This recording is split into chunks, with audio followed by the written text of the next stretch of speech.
Morning, everybody. Good morning, Rabbi. This week's parsha starts off with Tezaveh, and this is a continuation after the previous parsha. The previous parsha, they made the biggest fundraiser. They collected from everybody gold, silver, copper, all different types of materials to build the Mishkan for Hashem. This was a major operation, a major project. In this week's parsha, there's another fundraiser, but on a total different scale. This time it's for oil.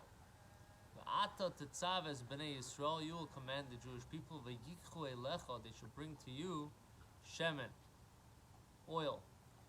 But in comparison to last week, this is like already considered pennies on the dollar. What did it need? They needed oil enough for the menorah for the year. It wasn't anything major. It's not building a building. You didn't need a whole Home Depot for this. So, what's the difference between their last week's parsha and this week's parsha? To the point that over there, they brought it. Everybody brought what they brought, and that was it. Here, they're bringing it to Moshe. Moshe has to command them. They bring it to Moshe. Moshe gives it to Aaron. Aaron lights the menorah. I mean, the Moshe, in a sense, is kind of like in between here. So, and then it says, it should also, the terminology to give light is not exactly the right or the correct wording. And then it says to light the menorah constantly, when really it was me'erev ad boker, from evening to morning. It wasn't constantly. So the explanation is based on a mimer, a discourse of the Rebbe, that Moshe Rabbeinu's job is to be a shepherd for the Jewish people. So by them bringing it to Moshe Rabbeinu was unifying the Jewish people between each other. And the second stage was he was unifying the Jewish people between them and God. And when you have a light, there is light, and then there's the luminary. There's or, is light, ma'or is the luminary. What's the difference? Light is an extension, it's a detail of the luminary. It's a light coming out of the luminary. But then you have the luminary itself.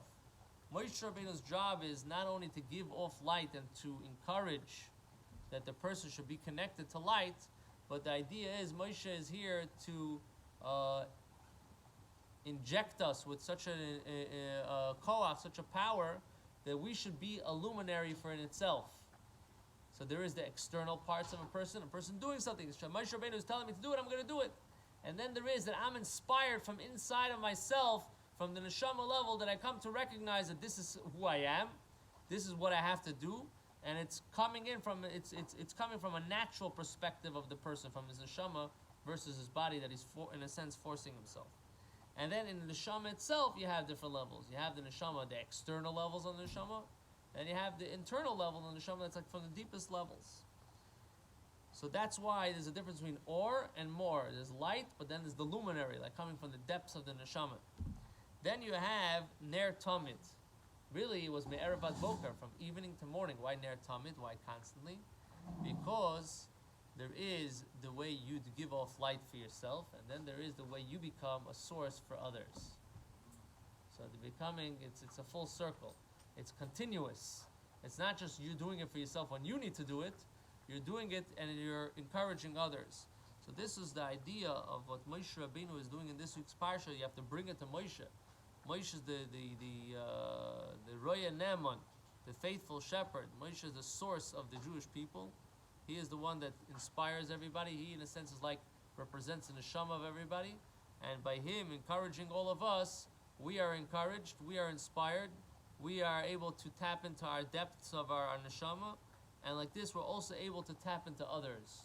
When we are able to inspire others, it's also coming from the depths of the neshama, and one neshama talks to the other neshama. There's a language over here that connects. That's why when you meet somebody Jewish, even though you don't know him, there's a connection. What's the connection? It's the neshama. It's not the body. You guys we have no shaykhs. The connection is the soul. So we should be inspired to know that we have this deep luminary of light, and we have to shine it, and we have to also inspire others, that there should be a constant light between us and others, and may we be zeicher to the coming of Mashiach's kingdom. Amen.